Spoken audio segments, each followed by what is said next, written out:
Hello everybody and welcome to Parks Bros. It's Drew here, and today I wanted to talk about my current 2025 trip plans.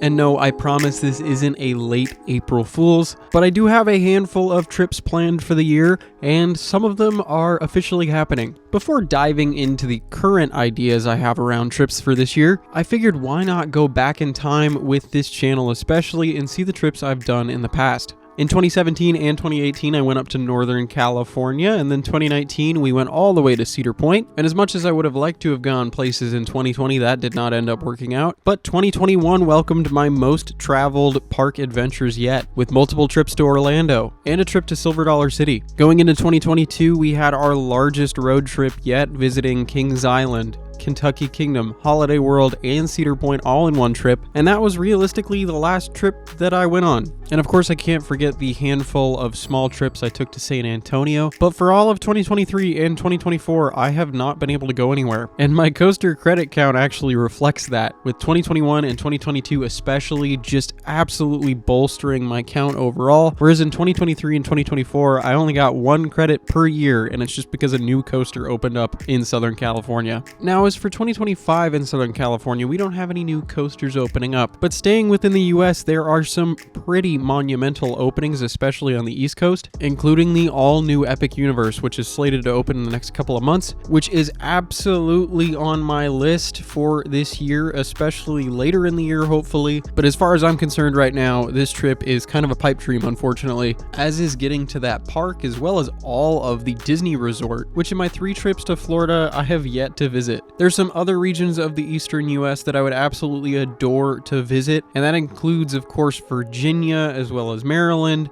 and Pennsylvania and New Jersey. Those 2 regions, coaster-wise, are absolutely absurd, having parks like King's Dominion, Hershey Park, Busch Gardens Williamsburg, and even Knoebels and Kennywood and Dorney Park and Six Flags Great Adventure, which I will say I'm kicking myself for not going last year to that park. But unfortunately, regardless, this all seems to be a pipe dream for me as of right now, as I would really like to be able to go on a trip out to these regions, but there is little to no guarantee I'll be able to do it this year. There's one trip that kind of fits in between the pipe dream and possible, and that is realistically going to be another Texas trip, which I wouldn't mind being able to do, especially since I haven't been to Six Flags Over Texas as of yet, and it would be great to get back to Fiesta Texas as well as SeaWorld. But also a big change in that region is going to be the opening of Codaland's 2 coasters later this year, and I will admit I've become quite a racing fan in the past couple of years, so maybe mixing in Coda and Codaland at the same time would be really, really cool and definitely on my radar. But the possible trips for me in the coming year include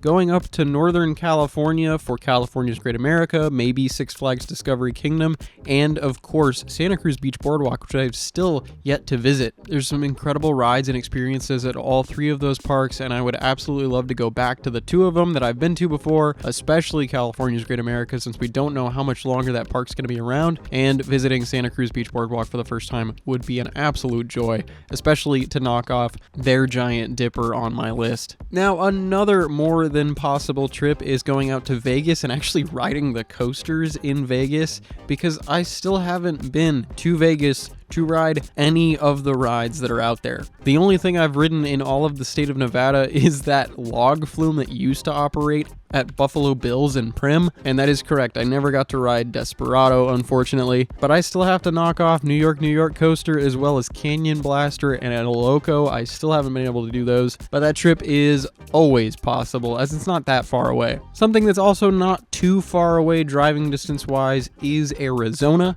and the new Mattel Park, which hopefully will be opening later this year, is absolutely on my list, and whenever it opens, you can catch me out there within the first month or 2 of it opening. So unfortunately, all of my possible trips are all fairly close in terms of distance, but there's one other trip that has been confirmed officially for this year. Like I said, this is not a late April Fool's joke. This is actually happening. I will be heading to Japan exciting. Now, I will admit this trip is going to be a lot less coaster heavy than I probably would have thought originally, but I will at the very least be adding a good 4 or 5 roller coasters to my list, as well as plenty of other world-class attractions at the Tokyo Disney Resort. So let's go ahead and dive into a little bit more of the details when it comes to this trip. So I will be spending just over a week in Tokyo, doing tons of touristy things, museums, parks, getting lost within their vast train system, and so much more. But in terms of theme parks, I'm officially visiting both Disneyland and Disney Sea and Tokyo Dome City. So I'll be able to check out rides such as Thunder Dolphin, which is that towering roller coaster over some city buildings, and of course all of the incredible attractions at the Disney Resort, which now includes things like Frozen and Journey to the Center of the Earth and Tower of Terror and Beauty and the Beast. It's going to be absolutely incredible to finally visit this resort and actually get a chance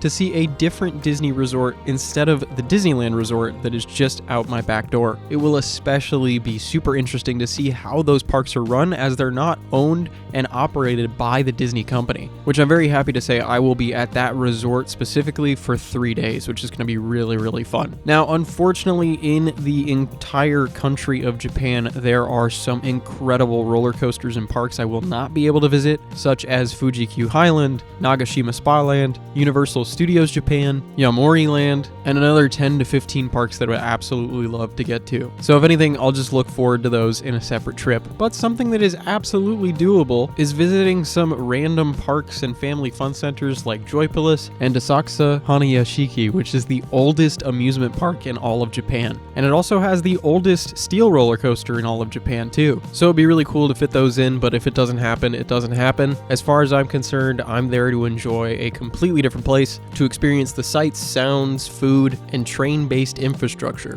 which there's some interesting videos talking about that coming out soon. But honestly, I'm pretty over the moon about this all happening. It's going to be absolutely insane to be able to go to Tokyo officially. And even though I'll officially only be in the Chiba and Tokyo prefectures, it is going to be an absolutely insane week and a half. And I hope you're excited to join along on the ride, to see my first reaction to things, as well as potentially hear some tips that I might give out for your future travels. So it's going to be a very exciting year trip-wise. I can't wait to officially finally go back out into the world and experience some new parks, new places, and so many memories yet to come. So with that all said, I want to say thank you all so much for watching this video. I really do appreciate it if you made it all the way to the end, and keep your eyes peeled for the month of May when these videos are officially going to be coming out. And don't worry, I'll make sure to make a couple announcement posts to let you guys officially know when the first of many videos will be dropping. Again, thank you all so much for watching. I really do appreciate it. Make sure to subscribe if you're excited to see all of these videos if you haven't yet. And until next time, we'll see you on the next ride.